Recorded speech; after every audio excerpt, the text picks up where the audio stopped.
Hi everyone, welcome back to my channel, and if you're new here, I'm Sarah with Simply Miss Sarah, and today I'm going to tell you about my first solo trip, which I took to the Hoover Dam.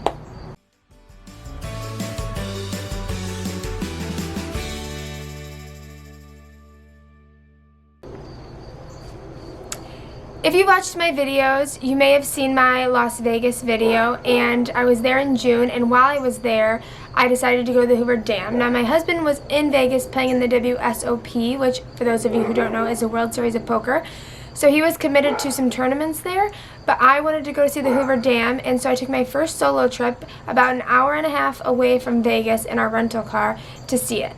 And it was absolutely stunning, and there were so many awesome things I learned about water power and how the water turns these, I don't know all the scientific terms, but it turns like a metal against a magnet and it creates these electrons, and there's copper involved, and somehow it generates electricity, and it's really cool.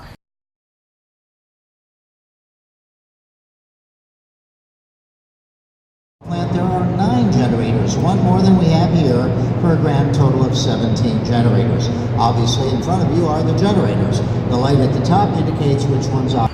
So some fun facts that I learned about the Hoover Dam while I was there is that it was built in 1933 and was originally called the Boulder Dam. And then in 1947, Congress decided to name it after Herbert Hoover, our 31st president, and call it the Hoover Dam. Something else interesting is that the dam is actually built right in the middle of the border between Arizona and Nevada. So while you're there, you can actually take a picture on the side that's in Arizona with a clock and it says Arizona, and then go to the other side and you will be in Nevada and it has a clock saying Nevada. So that's cool, you get to visit 2 states at one time.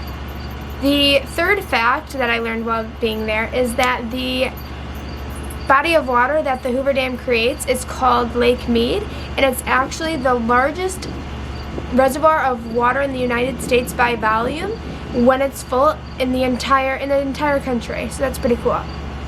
And the Hoover Dam powers Nevada, Arizona, and a majority of California, which we can thank for all the lights in Las Vegas, because without the Hoover Dam we would not have all those lights there, which is pretty cool that that one area, that one dam can create so much electricity.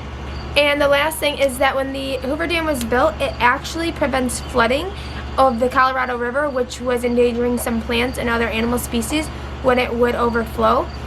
But now that we can control the amount of water that comes in and goes out of the Colorado River, we can prevent flooding.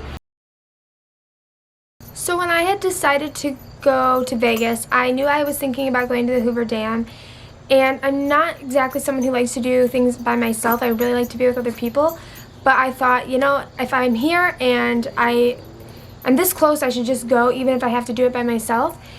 And it was honestly one of the best decisions I've made in a long time to just go. And to be completely honest, I actually like being by myself a lot more than I would have thought, because when you're by yourself, you do have complete control over the radio. And you can, if you need to go to the bathroom, you don't have to be like, hey, I'm going to the bathroom. You can just go. And if you want to see a certain thing, you just go see a certain thing. And if you want to get a picture at a certain place, just get a picture at a certain place. If I want to vlog, I can vlog. So I really liked the opportunity to spend time with myself, self-reflect, and see what I really wanted to see. And if I wanted to take a little bit more time learning about the mechanics of the dam as opposed to just seeing it, I could do that. It gave me a lot of freedom. And because there's so many places I want to see and so many things that I want to do, learning to do things by yourself is really the best option, because there's not always going to be someone who has the time to go with you, especially since getting older. A lot of my friends don't have time to do things. They're getting married, they have bridal showers, they have birthday parties, they have baby showers, they have all kinds of things going on, plus work and significant others. And they have just so many things going on that they don't necessarily have time to do things when I have time to do them. And so I am really trying to make an effort to do things myself or with different kinds of groups with like-minded people who maybe would be interested in doing the same things as me. So this was my first trip. I really enjoyed it. It really was not as bad as I thought, especially the travel time was only an hour and a half, which is not bad in a car. And it was beautiful that day. And I recommend anybody, if, you know, within safe limits and within reason, if you want to do something, you need to do it. And if that means doing it by yourself, then do it by yourself, because I think I really would have been sad going all the way to Vegas for the 3rd time and not going to see the Hoover Dam, especially when I had plenty of time to do it. So I hope you enjoy the pictures. I'll insert a few more that I haven't already shown you, and I will be doing some more solo trip vlogs so that you can see how solo traveling is. I also wanted to add that this video that I'm filming, this section on, the other pictures and video I took are on my phone, but this video where I'm talking to you is actually on my new Canon M50, which I'm super excited about. I'm not entirely sure how to use all the bells and whistles yet, but I figured out enough how to set it up and to take a video. So I really hope you enjoyed this quality, and I will link the description to the Canon M50 in the description below.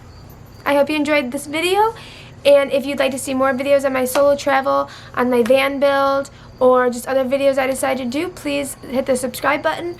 And also, if you hit the little bell, it'll tell you when I put out a new video. Well, I hope to see you guys soon. Bye.